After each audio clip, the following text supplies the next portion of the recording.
ഓം നമോ ഭഗവതേ വാസുദേവായ.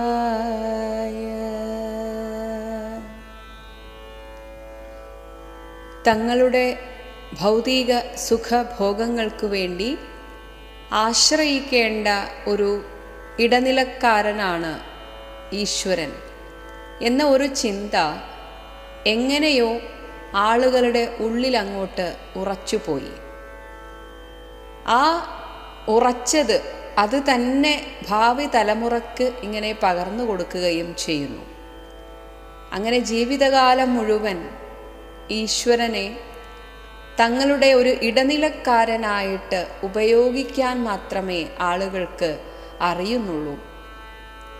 അങ്ങനെ മാത്രം അറിയുന്നതുകൊണ്ട് തന്നെ ഒരു നിരീശ്വരവാദിയുടെയും ഈശ്വരവിശ്വാസിയുടെയും ആ ഒരു ജീവിത നിലവാരത്തിന്, മാനസിക തലത്തിന് വലിയ വ്യത്യാസമൊന്നും ഉണ്ടാകുന്നില്ല.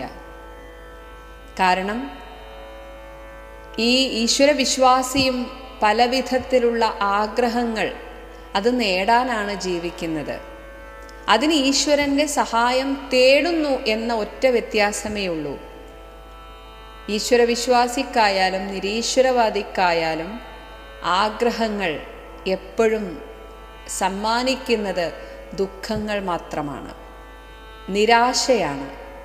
ആത്യന്തികമായി തൽക്കാലത്തേക്കൊക്കെ ചില സുഖങ്ങളൊക്കെ കിട്ടുമായിരിക്കും, പക്ഷേ ആത്യന്തികമായി ഇവർ രണ്ടുപേരും തമ്മിൽ എത്തിച്ചേരുന്ന ആ തലത്തിന് വലിയ വ്യത്യാസമൊന്നും ഉണ്ടാകുന്നില്ല. അതാണ് ഭഗവാൻ മുന്നിലുള്ള ശ്ലോകങ്ങളിൽ പറഞ്ഞത്. ഒരു പക്ഷേ മരിച്ചു കഴിഞ്ഞാൽ നിങ്ങൾക്ക് സ്വർഗം കിട്ടുമായിരിക്കാം, പക്ഷേ ഭൂമിയിലിരിക്കുന്ന ഒരാൾക്ക് സ്വർഗലോകത്തെക്കുറിച്ചറിയില്ല. സ്വർഗലോകത്തിൽ പോയ ഒരാൾക്ക് ഭൂമിയിലെ തങ്ങളുടെ ജീവിതത്തെക്കുറിച്ചും അറിയണമെന്നില്ല.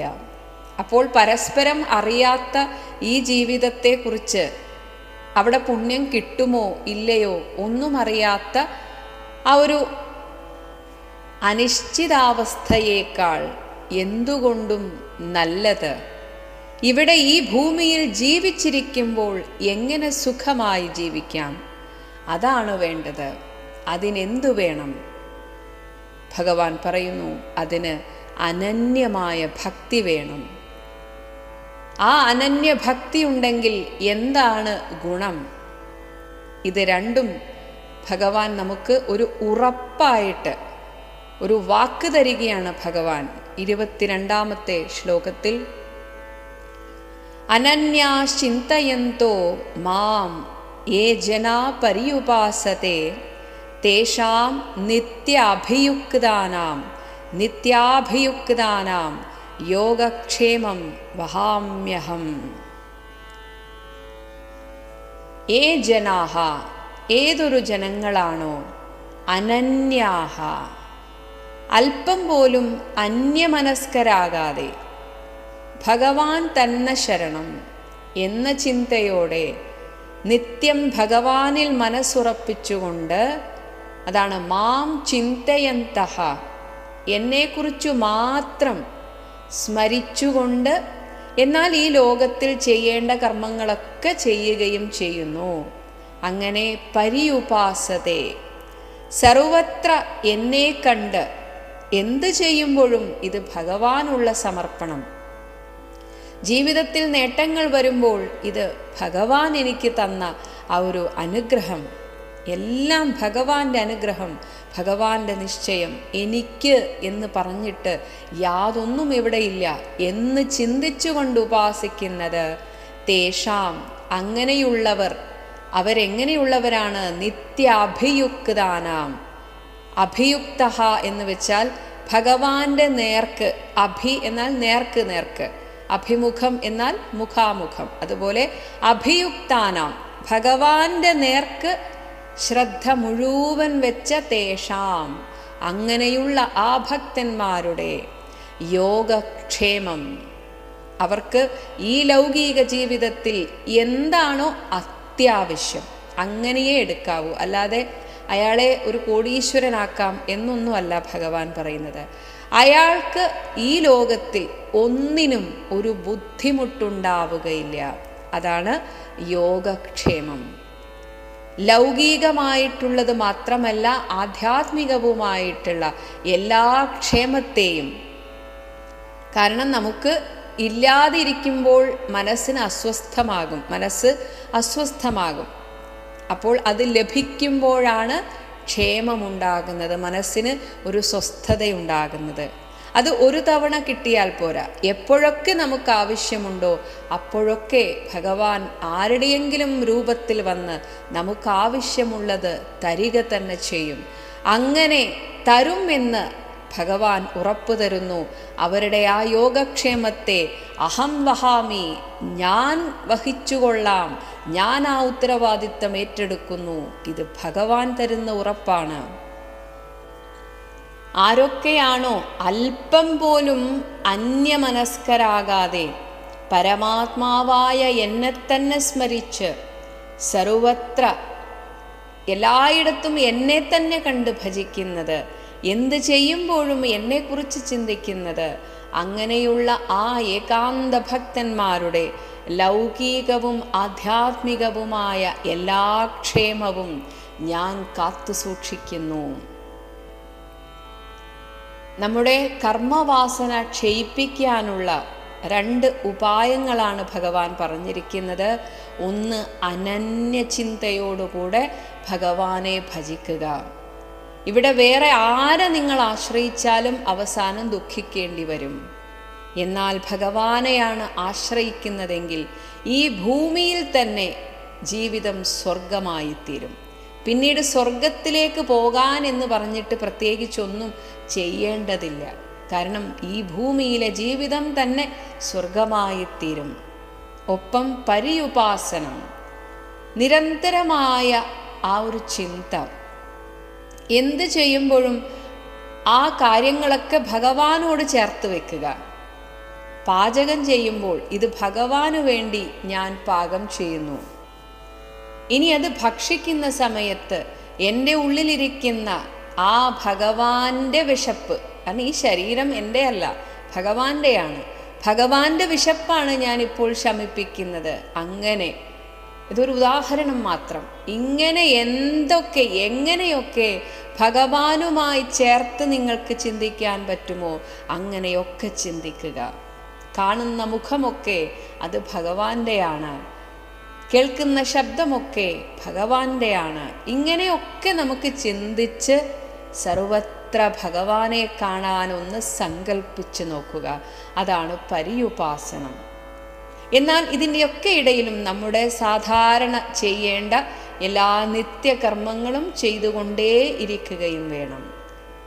എന്ത് കാണുമ്പോഴും ഭഗവാന്റെ ഒരു ലീല, ഭഗവാന്റെ ഒരു മായ, അങ്ങനെ എല്ലാം അങ്ങനെ കണ്ട് ശീലിക്കാൻ നമുക്ക് സാധിച്ചാൽ ഭഗവാൻ പറയുന്നു, പിന്നെ നിങ്ങൾ ഒന്നിനെക്കുറിച്ചും ചിന്തിക്കേണ്ടതില്ല, നിങ്ങളുടെ കാര്യം ഞാൻ നോക്കിക്കൊള്ളാം. ഇത് ഏതൊരു ഭക്തനും ജീവിതത്തിൽ ഒരു തവണയെങ്കിലും ഈ ഒരു യോഗക്ഷേമത്തെ അനുഭവിച്ചിട്ടുണ്ടാകും. അതായത് വഴി എല്ലാം കൊട്ടിയടക്കപ്പെട്ടു എന്ന് ചിന്തിക്കുന്ന ഒരു അവസരത്തിൽ ഒട്ടും പ്രതീക്ഷിക്കാതെ എവിടെ നിന്നോ ആരോ നമുക്കൊരു സഹായത്തിന് എത്തിച്ചേരുക, അതുതന്നെയാണ് യോഗക്ഷേമം. എല്ലാ യോഗികളുടെയും ജീവചരിത്രം വായിച്ചാൽ ഒരുപാട് ഉദാഹരണങ്ങൾ ഇതിലൂടെ കാണാം. എന്തിന് യോഗികൾ മാത്രമല്ല, ഒരു സാധാരണ ഭക്തന്റെ ജീവിതത്തിൽ പോലും അനുഭവം കൊണ്ട് പറയുകയാണ്. ഇത് ഒന്നല്ല, പല തവണ ഭഗവാൻ അങ്ങനെ മുന്നിൽ അവതരിച്ചതുപോലെ അനുഭവപ്പെട്ടിട്ടുണ്ട്. ഞാൻ നേരത്തെ പറഞ്ഞ പോലെ യോഗികളുടെയൊക്കെ സന്യാസിമാരുടെയൊക്കെ ജീവിതത്തിൽ അവരിത് അനുഭവിച്ചത് വർണ്ണിച്ചിട്ടുണ്ട്. അങ്ങനെ എനിക്ക് നല്ല ഒരു അതിശയം തോന്നി. എല്ലാം അതിശയം തന്നെ, പക്ഷേ മനസ്സിൽ വളരെയധികം അങ്ങോട്ട് ഉറച്ച ഒരു അനുഭവ കഥ, സ്വാമി വിവേകാനന്ദൻ്റെ ജീവിതത്തിൽ നടന്ന ആ ഒരു കഥ ഒരു പക്ഷെ നിങ്ങൾ കേട്ടിട്ടുണ്ടാകും. അദ്ദേഹം പരിവ്രാജകനായിട്ട് ഇന്ത്യ മുഴുവൻ ഇങ്ങനെ ചുറ്റി സഞ്ചരിക്കാൻ തീരുമാനിച്ചു. അന്ന് അദ്ദേഹത്തെ ആർക്കും അറിയില്ല. ഒരു സാധാരണ പരിവ്രാജകനായിട്ട് അങ്ങനെ പോവുകയാണ്. അങ്ങനെ ഉത്തർപ്രദേശിലെ ഒരു സ്ഥലത്ത് എത്തിപ്പെട്ടു. അദ്ദേഹം ട്രെയിൻ യാത്രയിലാണ്. ആ ട്രെയിൻ യാത്ര പോലും ആരെങ്കിലുമൊക്കെ ട്രെയിൻ ടിക്കറ്റ് എടുത്തു കൊടുത്താൽ സഞ്ചരിക്കും, അങ്ങനെ, അല്ലെങ്കിൽ അവിടെ നിൽക്കും. അപ്പോൾ ആരെങ്കിലുമൊക്കെ വരും. അതാണ് അത്ഭുതം. ആരെങ്കിലുമൊക്കെ വന്നിട്ട് സ്വാമിജിക്ക് എവിടെയാണ് പോകേണ്ടതെന്ന് ചോദിക്കുകയും ടിക്കറ്റ് എടുത്തു കൊടുക്കുകയും ചെയ്യും. അങ്ങനെ അദ്ദേഹം ഉത്തർപ്രദേശിൽ ഒരു സ്ഥലത്തുകൂടെ യാത്ര ചെയ്യുകയാണ് ട്രെയിനിൽ. അപ്പോൾ കൂട്ടത്തിൽ ഒരു വ്യാപാരിയുണ്ട്. അപ്പോൾ ഇദ്ദേഹത്തിന് ഈ സന്യാസിമാരെയൊക്കെ പുച്ഛമാണ്. കാരണം ഒരു പണിയും ചെയ്യാതെ ഇങ്ങനെ മറ്റുള്ളവരോട് യാചിച്ച് ജീവിക്കുന്നു. നിങ്ങൾക്കൊന്നും നാണമില്ലേ? പോയി അധ്വാനിച്ച് ജീവിക്കൂ. ഇങ്ങനെയൊക്കെ അദ്ദേഹത്തോട് മുഖത്ത് നോക്കി പറയുകയാണ്. വിവേകാനന്ദ സ്വാമികളോട് അങ്ങനെ മുഖത്ത് നോക്കി ചോദിക്കുകയാണ്, ഇതാ നോക്കൂ, എന്നെ നോക്കൂ, അധ്വാനിക്കുന്നു, എന്ത് സുഖമായിട്ട് ഞാൻ ജീവിക്കുന്നു എന്നൊക്കെ ഇങ്ങനെ പറഞ്ഞു. അങ്ങനെ അദ്ദേഹം ഒരു റെയിൽവേ സ്റ്റേഷനിൽ ഇവർ രണ്ടുപേരും ഇറങ്ങി. അപ്പോൾ ആ വ്യാപാരി കയ്യിലുള്ള പണം കൊടുത്ത് ഭക്ഷണമൊക്കെ വാങ്ങിച്ച് നല്ല സുഖമായി സുഭിക്ഷമായി അവിടുന്ന് കഴിക്കുന്നു. വിവേകാനന്ദ സ്വാമികളാകട്ടെ അദ്ദേഹത്തിന് കയ്യിൽ പൈസയുമില്ല, ആരും വാങ്ങിക്കൊടുക്കാനുമില്ല. അദ്ദേഹം ഇങ്ങനെ അവിടെയുള്ള തൂണും ചാരി ഇങ്ങനെ ഇരിക്കുകയാണ്. അപ്പോൾ കുറച്ചടുത്ത് തന്നെയാണ് ഈ വ്യാപാരി ഇരിക്കുന്നത്. അത്ര പോലും വേണോ എന്നല്ല ചോദിക്കുന്നത്, വീണ്ടും ഇങ്ങനെ കുറ്റപ്പെടുത്തുകയാണ്. ഇങ്ങനെ പട്ടിണി കിടക്കേണ്ട വല്ല ആവശ്യമുണ്ടായിരുന്നോ? അധ്വാനിച്ച പോരായിരുന്നോ? ഇങ്ങനെ നടക്കേണ്ട വല്ല ആവശ്യം ഉണ്ടായിരുന്നോ? ഇങ്ങനെ കുറ്റപ്പെടുത്തിക്കൊണ്ടിരിക്കുകയാണ്. പെട്ടെന്ന് ആ റെയിൽവേ സ്റ്റേഷൻ്റെ വാതിൽക്കലേക്ക് ഒരാൾ വന്നിട്ട് ഇങ്ങനെ അങ്ങോട്ടും ഇങ്ങോട്ടും ഇങ്ങനെ ആരെയോ തിരയുകയാണ്. എന്നിട്ട് ഇദ്ദേഹം സ്വാമി വിവേകാനന്ദനെ കണ്ടപ്പോൾ വേഗം അങ്ങോട്ട് ഓടിച്ചെന്നിട്ട് അവിടെ ഒരു പായ പോലെ ഒരു തുണി ഇങ്ങനെ വിരിച്ചിട്ട്, സ്വാമിജി ഇരിക്കൂ, ഭക്ഷണം വിളമ്പിത്തരാം എന്നൊക്കെ പറഞ്ഞു. സ്വാമിജിയും ഞെട്ടിപ്പോയി. ആ അടുത്തുള്ള വ്യാപാരിയും ഇങ്ങനെ നോക്കുകയാണ്, ഇതെന്താണ് സംഭവം? അപ്പോൾ സ്വാമിജി പറഞ്ഞു, നിങ്ങൾ ആരാണ്? നിങ്ങൾക്ക് ആള് തെറ്റി. അപ്പോൾ ആ വന്നയാൾ പറഞ്ഞു, എനിക്ക് ആളൊന്നും തെറ്റിയിട്ടില്ല സ്വാമിജി, വേഗം വരൂ, വന്ന് കൈ കഴുകി ഭക്ഷണം കഴിക്കാനിരിക്കൂ, ഭക്ഷണം കഴിക്കൂ, എന്നിട്ട് ഞാൻ പറയാം എന്താ സംഭവമെന്ന്. അപ്പോൾ അദ്ദേഹം അത്ര ഉറപ്പോടെ പറഞ്ഞതുകൊണ്ട് തന്നെ സ്വാമിജി ശരി എന്ന് പറഞ്ഞ് അവിടെ ഇരുന്ന് ഭക്ഷണം കഴിക്കാൻ വേണ്ടി തുടങ്ങിയ സമയത്താണ് ഈ ഭക്ഷണം കൊണ്ടുവന്ന ആൾ ആ കാര്യം പറയുന്നത്. സ്വാമിജി, ഞാനൊരു ശ്രീരാമ ഭക്തനാണ്. ഇന്ന് ഉച്ചയ്ക്ക് ഞാൻ ഉറങ്ങാൻ കിടന്ന സമയത്ത്, ഒരു ചെറിയ ഉച്ചമയക്കത്തിലായ സമയത്ത് ഒരു സ്വപ്നം കണ്ടു. താങ്കളെ എൻ്റെ സ്വപ്നത്തിൽ കാണിച്ചു തന്നിട്ട് എൻ്റെ ശ്രീരാമസ്വാമി എന്നോട് പറഞ്ഞു, ഈ ആൾ ആ റെയിൽവേ സ്റ്റേഷനിൽ ഇരിക്കുന്നു, ഭക്ഷണം പോലും കഴിച്ചിട്ടില്ല, എന്തെങ്കിലുമൊക്കെ ഉണ്ടാക്കി അദ്ദേഹത്തിന് കൊണ്ടുപോയി കൊടുക്കൂ എന്ന് എന്നോട് പറഞ്ഞു. ആദ്യത്തെ തവണ അതൊരു വെറും ഒരു കിനാവ്, ഒരു സ്വപ്നമെന്ന് വിചാരിച്ച് ഞാൻ തിരിഞ്ഞു കിടന്നു. പക്ഷെ എന്നെ വീണ്ടും വിളിച്ചുണർത്തുന്നത് പോലെ, സാധാരണ അങ്ങനെയല്ലല്ലോ, ഒരു സ്വപ്നം നമ്മൾ വേണ്ടെന്ന് വെച്ച പിന്നെ അത് പോയി. പക്ഷെ ഇതങ്ങനെയല്ല, ശരിക്കും എൻ്റെ മുന്നിൽ വന്ന് നിൽക്കുന്നത് പോലെ പറഞ്ഞു, ചെല്ലൂ, സമയം കളയാനില്ല, വേഗം ചെല്ലൂ. അങ്ങനെ പറഞ്ഞപ്പോൾ തന്നെ എനിക്കെന്തോ തോന്നി, ഇതിലെന്തോ കാര്യമുണ്ട്. അങ്ങനെ ഞാൻ ഞെട്ടിപ്പിടഞ്ഞ് എഴുന്നേറ്റ് ഞാൻ തന്നെ ഉണ്ടാക്കിയതാണ് ഈ റൊട്ടിയും ഈ കറിയുമൊക്കെ എന്ന് അദ്ദേഹം പറഞ്ഞത് കേട്ട് ആ വ്യാപാരി കുറ്റബോധം കൊണ്ടങ്ങനെ കരഞ്ഞ് സ്വാമിജിയുടെ കാലിൽ വീണ് മാപ്പ് പറഞ്ഞു എന്നാണ്. ഇതാണ് ഭഗവാന്റെ യോഗക്ഷേമം. ഈ ഒരൊറ്റ വിശ്വാസത്തിലാണ് യഥാർത്ഥ സന്യാസിമാർ, യോഗികളൊക്കെ ഈ ലോകം മുഴുവൻ ഇങ്ങനെ ചുറ്റി സഞ്ചരിക്കുന്നത്. സ്വാമി വിവേകാനന്ദൻ്റെ ജീവിതത്തിൽ തന്നെ ഒരുപാടുണ്ട്. അദ്ദേഹം അമേരിക്കയിൽ എത്തിയപ്പോഴൊക്കെ ഉണ്ടായ അനുഭവങ്ങളൊക്കെ അത്ഭുതപ്പെടുത്തുന്നതാണ്. ആ ഒരു സർവമത സമ്മേളനത്തിന് പങ്കെടുക്കാൻ സാധിക്കുമോ എന്ന് പോലും അദ്ദേഹം വിചാരിച്ചു പോയിട്ടുണ്ട്. കാരണം അദ്ദേഹത്തിൻ്റെ കയ്യിൽ നിന്ന് ആ അഡ്രസ്സൊക്കെ ഇല്ലാതായി. അഡ്രസ്സ് പോയി, പൈസ ഇല്ല. അങ്ങനെ ആരെയും പരിചയമില്ലാത്ത ആ നാട്ടിൽ മുന്നിൽ കണ്ട വഴിയിലൂടെ ഇങ്ങനെ നടന്നു. വിശപ്പും ദാഹവും സഹിക്കാതെ തലചുറ്റി വീണു. അദ്ദേഹം തലചുറ്റി വീണതിൻ്റെ നേരെ വിപരീത ദിശയിൽ താമസിക്കുന്ന ഒരു സ്ത്രീ, ആ സ്ത്രീയുടെ ഉള്ളിൽ ഇരുന്ന് ഭഗവാൻ അദ്ദേഹത്തെ ശുശ്രൂഷിക്കാൻ ഏർപ്പാട് ചെയ്തു. ആ സ്ത്രീ അദ്ദേഹത്തെ ശുശ്രൂഷിച്ച് ഭക്ഷണമൊക്കെ കൊടുത്തിട്ട് അങ്ങ് ആരാണ്, എന്താണ് എന്നൊക്കെ ചോദിച്ചപ്പോൾ ഞാനിങ്ങനെ ഒരു മതസമ്മേളനത്തിന് പങ്കെടുക്കാൻ വന്നതാണ് എന്നൊക്കെ പറഞ്ഞപ്പോൾ ആണ് അറിയുന്നത് അതിനിനിയും മാസങ്ങളുണ്ട്. അപ്പോൾ ഇദ്ദേഹം വിചാരിച്ചു, ഞാനിനി എന്ത് ചെയ്യും, ആരുടെ അടുത്ത് താമസിക്കും? അങ്ങനെ ഈ സ്ത്രീ പറഞ്ഞു, ഈ സമ്മേളനത്തിൻ്റെ സംഘാടകരിൽ ഒരാളെ ഈ സ്ത്രീക്ക് നല്ല പരിചയമുണ്ട്, ഞാൻ നിങ്ങളെ അവരുടെ അടുത്തെത്തിക്കാം, അവർ നിങ്ങളെ നോക്കിക്കോളും. അങ്ങനെ ഈ സ്ത്രീയുടെ ആ ഒരു ഉത്തരവാദിത്വത്തിൽ വിവേകാനന്ദ സ്വാമികളെ ആ സംഘാടകരുടെ അടുത്ത് എത്തിക്കുകയും പിന്നീട് നടന്നത് ചരിത്രം, അത് എല്ലാവർക്കും അറിയാവുന്ന കാര്യമാണ്. ഇതൊക്കെയാണ് ഭഗവാന്റെ യോഗക്ഷേമം. ഇവിടെ അദ്ദേഹം എല്ലാം ഭഗവാനിൽ അർപ്പിച്ച് തൻ്റെ ഗുരുവായ ശ്രീരാമകൃഷ്ണ പരമഹംസനിൽ അർപ്പിച്ചു പോയതാണ്. അപ്പോഴൊക്കെ വഴികാട്ടിയായിട്ട് ഓരോരുത്തരെ ഭഗവാൻ അവിടെ അങ്ങനെ മുന്നിൽ കൊണ്ടുവെക്കുകയാണ്. ഇതാണ് ഭഗവാൻ നമുക്ക് തരുന്ന ഉറപ്പ്. ഈ ഒരു ഉറപ്പിൽ അനന്യചിന്തയോടുകൂടെ ജീവിക്കുക എന്ന് വെച്ചാൽ മനസ്സിൽ ഭഗവാനല്ലാതെ മറ്റൊരാഗ്രഹവും ഇല്ലാതെ ജീവിക്കുകയാണ്. അങ്ങനെ ജീവിക്കുമ്പോൾ തന്നെ നമുക്കൊരു സംതൃപ്തിയാണ്. ആ സംതൃപ്തിയാണ് സ്വർഗീയ സുഖം എന്ന് ഞാൻ നേരത്തെ പറഞ്ഞത്. ആ സുഖം അനുഭവിച്ച് ജീവിക്കുമ്പോഴാണ് യഥാർത്ഥത്തിൽ നമ്മുടെ ജീവിതം ധന്യമായി തീരുന്നത്. ഈ ലൗകിക സുഖഭോഗങ്ങൾ വേണ്ടെന്ന് വെച്ചുകൊണ്ട് ഭഗവാനെ മതി എന്ന് വിചാരിച്ചുകൊണ്ട് ജീവിക്കുന്ന ഒരാൾക്ക് പതുക്കെ പതുക്കെ ആ ആധ്യാത്മിക യോഗവും വന്നു ചേരും. ഇതിന് യാതൊരു സംശയവും വേണ്ട.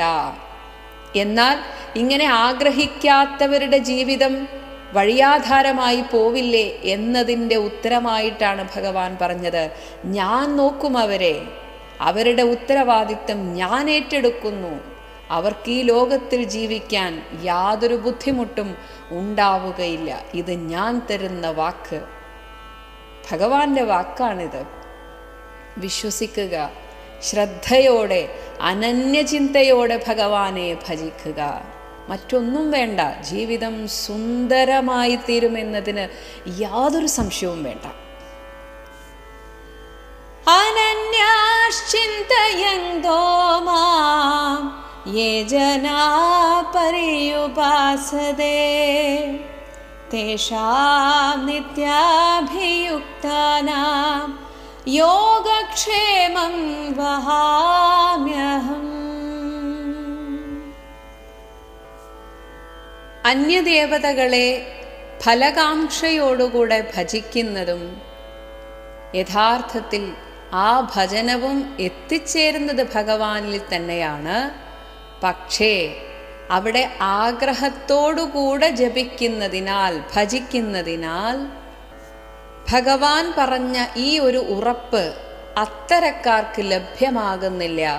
കാരണം പരമാത്മാവിനെ ആഗ്രഹിക്കാതെയാണ് അവർ ഭജിക്കുന്നത്. അതാണ് 23-ാമത്തെ ശ്ലോകം. യേ അപി അന്യദേവതാ ഭക്ത യേപ്യന്യദേവതാ ഭക്ത യജന്തെ ശ്രദ്ധയാന്വിതാ തേ അപി തേപി മാമേവ കൗന്തേയ യജന്തി അവിധിപൂർവകം അവിധിപൂർവകം. ഹേ കൗന്തേയ, യേ അപി ഭക്താഹ, ഏതൊരു ഭക്തന്മാർ, ഇവിടെ ഭക്തന്മാർ എന്നതുകൊണ്ട് തങ്ങളുടെ ആഗ്രഹങ്ങൾക്ക് വേണ്ടി ഈശ്വര ഉപാസന ചെയ്യുന്നവർ, അവർ ശ്രദ്ധയാ ആ ഭജിക്കുന്ന ദേവതയിൽ ഉള്ള ഭക്തിയോടുകൂടെ, ശ്രദ്ധയാ അന്വിതാഹ ആ ഒരു വിശ്വാസത്തോടുകൂടെ, അതായത് താൻ ഭജിക്കുന്ന ഈ ദേവത എൻ്റെ ആഗ്രഹങ്ങൾ സാധിപ്പിച്ചു തരും എന്ന വിശ്വാസത്തോടുകൂടെ, അന്യദേവതാ യജന്തെ അതായത് പരമാത്മാവിൽ നിന്ന് ഒഴിഞ്ഞ് അന്യമായിട്ട് എന്ന് അവർ ചിന്തിക്കുന്ന മറ്റുള്ള ദേവീദേവന്മാരെ, അതെന്തിനാണ്? സ്വർഗാദി ഫലങ്ങൾക്ക്, ഭൗതികമായ ഐശ്വര്യങ്ങൾക്ക്, ഇതിനൊക്കെ വേണ്ടിയിട്ട് അവർ ഭജിക്കുമ്പോഴും യഥാർത്ഥത്തിൽ തേ അപി, അവരും അവിധിപൂർവകം എന്നെ ഭജിക്കേണ്ട രീതിയിലല്ലെങ്കിൽ പോലും ഭജിക്കുന്നത് മാമേവ, എന്നെ തന്നെയാണ് അവർ ഭജിക്കുന്നത്. മാമേവ യജന്തി, എന്നെ തന്നെയാണ് അവർ ആരാധിക്കുന്നത്. പക്ഷേ ആഗ്രഹങ്ങളില്ലാതെ എന്നിൽ മാത്രം ശരണാഗതി അടഞ്ഞുകൊണ്ട് ഭജിക്കുമ്പോഴേ ഞാൻ ഈ പറഞ്ഞ ആ ഒരു യോഗക്ഷേമം അവർക്ക് ലഭിക്കുന്നുള്ളൂ. അല്ലാതെ അവർക്ക് ലഭിക്കുന്നത് അവരുടെ കർമ്മഫലം മാത്രമായിരിക്കും. അപ്പോൾ ഭജിക്കുന്നതെങ്ങനെയോ അതുപോലെ മാത്രമേ നമുക്ക് ഫലം ലഭിക്കുകയുള്ളൂ. ഇവിടെ ഭഗവാന്റെയും അർജുനന്റെയും കാര്യം ഒന്നെടുക്കാം. അർജുനനുമായിട്ട് ഭഗവാന് വളരെ വർഷത്തെ ബന്ധമുണ്ട്. അർജുനൻ മുൻപ് സന്യാസവേഷത്തിൽ കുറച്ച് നേരത്തേക്കെങ്കിലും സന്യാസവേഷം എടുത്ത് കുറച്ച് നാൾ തീർത്ഥാടനത്തിനൊക്കെ പോയിരുന്നു. പക്ഷേ അപ്പോഴൊന്നും ഭഗവാൻ അർജുനനെ ഉപദേശിച്ചിട്ടില്ല, ഭഗവത്ഗീത ഉപദേശിച്ചിട്ടില്ല. ഇപ്പോൾ ഈ യുദ്ധ സന്നദ്ധനായിട്ട് വന്നപ്പോഴും ഉപദേശിച്ചിട്ടില്ല. പിന്നീട് തളർന്നിരുന്നപ്പോൾ ഭഗവാനെ എന്നെ ഉപദേശിക്കാൻ അങ്ങ് മാത്രമേ ഉള്ളൂ, ഷാധിമാം ത്വാം പ്രപന്നം, എന്നെ ഉപദേശിക്കൂ ഭഗവാനെ, അങ്ങയെ ശരണം പ്രാപിച്ചിരിക്കുന്ന എന്നെ എന്ന് പറഞ്ഞപ്പോഴാണ് ഒരു ഗുരുവിൻ്റെ സ്ഥാനത്തേക്ക് ഭഗവാൻ ഉയർന്നത്. അല്ലെങ്കിൽ തന്നെ ഉയർത്തിയിട്ട് അർജുനൻ ശിഷ്യനെ പോലെ ആയിട്ട് അർജുനൻ ഉപദേശിച്ചു കൊടുത്തത്. അപ്പോൾ ഭഗവാനെ എങ്ങനെ കാണുന്നുവോ അങ്ങനെ മാത്രമേ ഭഗവാൻ നമുക്ക് പ്രത്യക്ഷനാവുകയുള്ളൂ.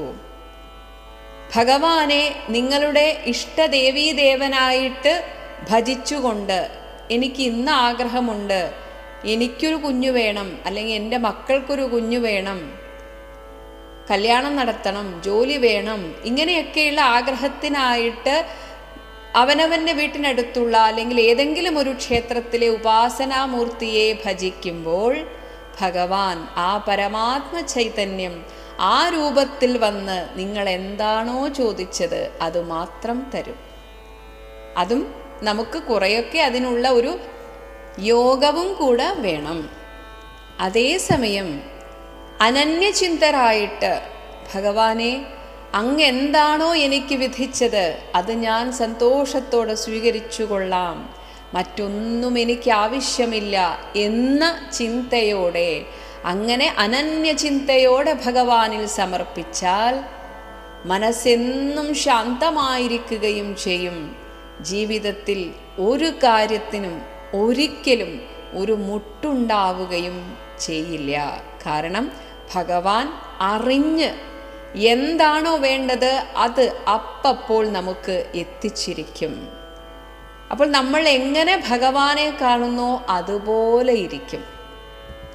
നേരത്തെ പറഞ്ഞതുപോലെ മഹാഭാരതത്തിൻ്റെ അവസാന ഘട്ടത്തിൽ അർജുനന് ഇത്രയൊക്കെ ഉപദേശിച്ചു കൊടുത്തിട്ടും യുദ്ധം കഴിഞ്ഞ് പിന്നീട് ആ ഒരു രാജ്യഭരണവും ഒക്കെ ആയപ്പോൾ അർജുനൻ്റെ മനസ്സിൽ നിന്ന് ആ ഒരു താത്വികമായ ചിന്തയൊക്കെ മാറി തികച്ചും ഒരു ലൗകികമായ ചിന്തയിലേക്ക് വന്നു. അങ്ങനെ ഒരു സായാഹ്നത്തിൽ ഇങ്ങനെ വെറുതെ ഇരിക്കുന്ന സമയത്ത് ഭഗവാനോട് ചോദിച്ചു, ഭഗവാനെ അന്ന് അങ്ങ് ഉപദേശിച്ച ആ ഗീത ഒന്നുകൂടെ ഉപദേശിക്കാമോ എന്ന് ചോദിച്ചപ്പോൾ ഭഗവാൻ ചിരിച്ചുകൊണ്ട് പറഞ്ഞു, അർജുന, അന്ന് എന്നോട് ചോദിച്ച നീ അല്ല ഇന്നിപ്പോൾ എൻ്റെ മുന്നിൽ നിൽക്കുന്നത്. നിനക്ക് ഗീത പറഞ്ഞു തന്ന ഞാനല്ല ഇപ്പോൾ ഇവിടെ നിൻ്റെ മുന്നിൽ നിൽക്കുന്നത്. അത് ആ ഒരു തലം വേറെയായിരുന്നു. അന്ന് ഭഗവാനല്ലാതെ എന്നെ ഉപദേശിക്കാൻ മറ്റൊരാളില്ല എന്ന് ഉറച്ചു വിശ്വസിച്ചിരുന്ന അർജുനൻ്റെ മുന്നിലാണ് ഭഗവാൻ ഒരു യോഗേശ്വരനായിട്ട് ഗുരുവിൻ്റെ രൂപത്തിൽ ഇരുന്നത്. എന്നാൽ മഹാഭാരതത്തിൻ്റെ അവസാനം അർജുനൻ ചോദിക്കുന്നത് ഒരു സുഹൃത്തിനോടെന്ന പോലെയാണ്.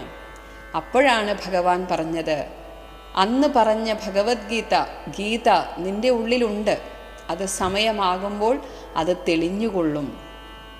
അപ്പോൾ ഇത് കാണിക്കുന്നത് ഇതാണ്, ഭഗവത്ഗീത വെറുതെ കേട്ടതുകൊണ്ട് കാര്യമായില്ല. അർജുനന് പോലും, നേരിട്ട് കേട്ട അർജുനന് പോലും പിന്നീടത് മനസ്സിൽ നിന്ന് അതിൻ്റെ ആ ഒരു സാധന തുടരാത്തത് കൊണ്ട് തന്നെ അത് ഇല്ലാതായിപ്പോയി. പക്ഷേ ഇത് ലോകോപകാരാർത്ഥമാണ് ഭഗവാൻ അർജുനന് ഉപദേശിച്ചത്. അതുകൊണ്ട് ആ കിട്ടുന്ന സമയം അതിനെ പിടിച്ചെടുത്ത് നമ്മൾ ആ രീതിയിൽ തന്നെ ഉപാസന ചെയ്യണം. അപ്പോൾ ഇവിടെ പറഞ്ഞു വരുന്നത് ഇതാണ്, നമ്മൾ ആ ദേവീദേവന്മാരെ എൻ്റെ ആഗ്രഹം സാധിപ്പിക്കാനുള്ള ഒരു ഇടനിലക്കാരൻ എന്ന് ചിന്തിക്കുമ്പോൾ ആ പരമാത്മാവ് തന്നെയാണ് ആ ദേവതയിലൂടെ ഒരു ഇടനിലക്കാരനായിട്ടിരിക്കുന്നത്. എന്നാൽ ഈ പ്രപഞ്ചത്തിൻ്റെ മുഴുവൻ നിയന്താവായിട്ടുള്ള ആ ഭഗവാൻ തന്നെയാണ് എൻ്റെ ശരണം എന്ന് ചിന്തിക്കുമ്പോൾ ഭഗവാനും ആ തലത്തിലേക്ക് നമ്മുടെ കൂടെ നിൽക്കുന്നു, ആ തലത്തിൽ നമ്മുടെ കൂടെ നിൽക്കുന്നു. അപ്പോൾ നമ്മുടെ ഭാവന എങ്ങനെയോ അതുപോലെയാണ് ആ പരമാത്മാവിൻ്റെ നമ്മളോടുള്ള ഇടപെടലും. ഇതാണ് ഈ ഒരു ശ്ലോകത്തിലൂടെ ഭഗവാൻ ഉദ്ദേശിക്കുന്നത്. യേപ്യന്യദേവതാ ഭക്ത യജന്തെ ശ്രദ്ധയാന്യുത തേപി മാമേവ കൗന്തേയ യജന്ത്യവിധിപൂർവകം. ഏത് ദേവതാ ഉപാസനവും അത് ഭഗവാനെ, ആ പരമാത്മാവിനെ തന്നെയാണ് ഉപാസിക്കുന്നത് എങ്കിൽ പോലും നമ്മുടെ ഭാവന അങ്ങനെ അല്ലാത്തിടത്തോളം അതിൻ്റെ ഫലത്തിലും വ്യത്യാസം വരുന്നു. അനന്യചിന്തയോടുകൂടെ ഭജിച്ചാൽ നിത്യമായ സുഖം ലഭിക്കും. ജീവിതത്തിലെ എല്ലാ കാര്യങ്ങളും തടസ്സമില്ലാതെ നടക്കുകയും ചെയ്യും. അതേസമയം ആ പരമാത്മാവിനെ തന്നെ ഒരു ദേവതയായിട്ടാണ് ഉപാസിക്കുന്നതെങ്കിൽ എന്ത് ചോദിച്ചോ അത് ലഭിക്കും എന്നല്ലാതെ അതിലപ്പുറത്തേക്ക് ഒരു വാഗ്ദാനം ഭഗവാൻ തരുന്നില്ല. അതുകൊണ്ട് തന്നെ അതൊന്നുകൂടെ ഉറപ്പിച്ച് പറയുകയാണ് 24-ാമത്തെ ശ്ലോകം. അഹം ഹി സർവയജ്ഞാനാം ഭോക്താച്ച പ്രഭുരേവ ച ന തു മാം അഭിജാനന്തി തത്വേന അതഃ ച്യവന്തി തത്വേന അതശ്ച്യവന്തി തേ.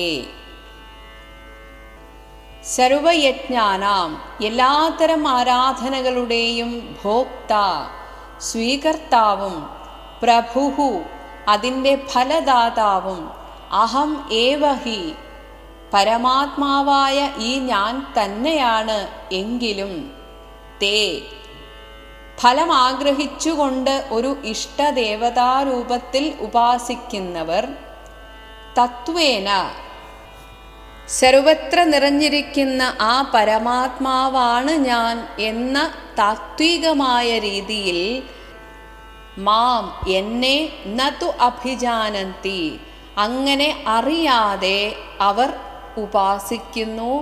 അതഹ അതുകൊണ്ട് ച്യവന്തി എന്നാൽ ഈ സംസാര സമുദ്രത്തിൽ തന്നെ കിടന്നങ്ങനെ ഉഴറുന്നു. ഭഗവാൻ പറയുന്നു, എല്ലാ ആരാധനയും എന്നിലേക്കാണ് എത്തുന്നത്. അതിൻ്റെ ഫലം ആ ഇഷ്ടദേവതയുടെ രൂപത്തിൽ അവർക്ക് കൊടുക്കുന്നതും ഭഗവാൻ തന്നെ. പക്ഷേ അങ്ങനെ ഉപാസിക്കുന്നവരുടെ ഭാവന അത് വ്യത്യാസമാണ്. അവർ ആഗ്രഹം മനസ്സിൽ വെച്ചുകൊണ്ടാണ് ആ ദേവതയെ ഉപാസിക്കുന്നത് എന്നതിനാൽ അതുകൊണ്ടാണ് അത് വിധിപൂർവകമല്ലാത്ത ഉപാസന. അതായത് പരമാത്മാവിനെ ഉപാസിക്കുന്നതിനുള്ള ആദ്യത്തെ യോഗ്യത തന്നെ ആഗ്രഹങ്ങൾ ഇല്ലാതിരിക്കുക എന്നതാണ്. അതുകൊണ്ടാണ് അത് അവിധിപൂർവകം എന്ന് ഭഗവാൻ പറഞ്ഞത്. അപ്പോൾ ആഗ്രഹത്തോടുകൂടെ ഉപദേശിച്ചാൽ അത് പരമാത്മാവിനോടുള്ള ഉപാസനയല്ല, അത് ഇഷ്ടദേവതയെ ഒരു ഇടനിലക്കാരനായി കണ്ടുള്ള ഒരു ഉപാസനയാണ്.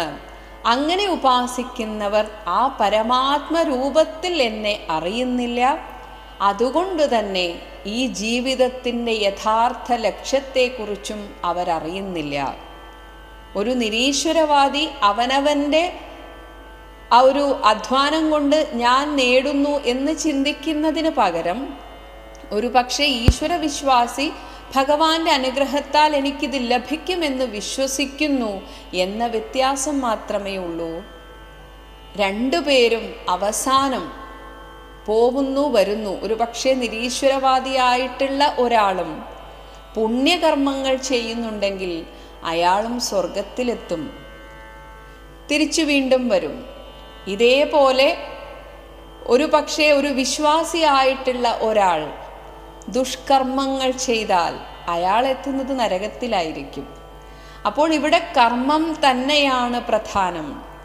ആ കർമ്മപ്രധാനത്തോടുകൂടെ എന്നാൽ ആ പരമാത്മാവിനെ അറിഞ്ഞുകൊണ്ട് കർമ്മഫലത്യാഗം, ഭഗവാൻ പറഞ്ഞ കർമ്മയോഗം അനുഷ്ഠിക്കുന്നവർക്ക് മാത്രമേ ഈ ലോകത്തിലും പിന്നീട് എത്രയൊക്കെ ജന്മം എടുക്കേണ്ടി വന്നാലും അപ്പോഴൊക്കെ സുഖമായ ഒരു ജീവിതം ഉണ്ടാവുകയുള്ളൂ.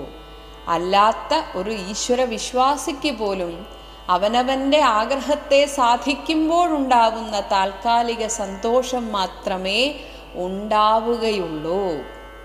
അപ്പോൾ ഭഗവാൻ പറയുന്നത് ഇതാണ്, ഇഷ്ടദേവതയെ ഉപാസിച്ചാലും തുടക്കത്തിൽ ഇങ്ങനെയൊക്കെ ഉപാസിച്ചാലും അവനവൻ്റെ ആഗ്രഹത്തിന് വേണ്ടി ഉപാസിച്ചാലും ഈ ഒരു പഠനത്തിലൂടെ നിങ്ങൾ തിരിച്ചറിയണം, ആ ഉപാസന പോലും നമ്മുടെ മനസ്സിനെ ഇടുങ്ങിയതേ ആക്കുന്നുള്ളൂ.